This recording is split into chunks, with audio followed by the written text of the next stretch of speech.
ഞാൻ ഫോട്ടോ എടുക്കുകയാണെന്ന് എഴുതി എക്സ്പ്രഷൻ ഇട്ടുകൊണ്ടിരിക്കുകയാണ് നിവി മോൻ. അങ്ങനെ നിവി സ്കൂളിൽ പോകാൻ ഒരുങ്ങി നിൽക്കുന്ന കണ്ടപ്പോൾ സായുവിനും ഒരുങ്ങണം. അങ്ങനെ നിവിയുടെ ഒരു ചെരുപ്പൊക്കെ എടുത്തിട്ട് അവൻ്റെ പഴയ ബാഗ് ഇട്ടുകൊണ്ട് നിൽക്കുകയാണ് സായുമ്മ. രണ്ടുപേരും നിവിച്ചേട്ടയുടെ ബസ് വരാൻ വേണ്ടി വെയിറ്റ് ചെയ്യാണ്. ബൈ അമ്മേ. I love you, bambino.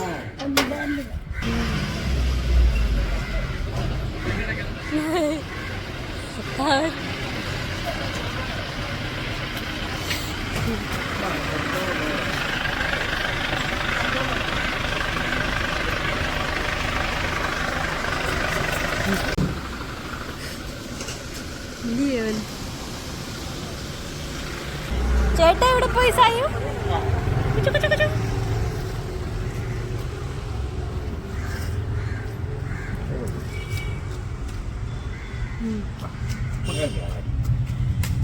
Ngồi trên chiều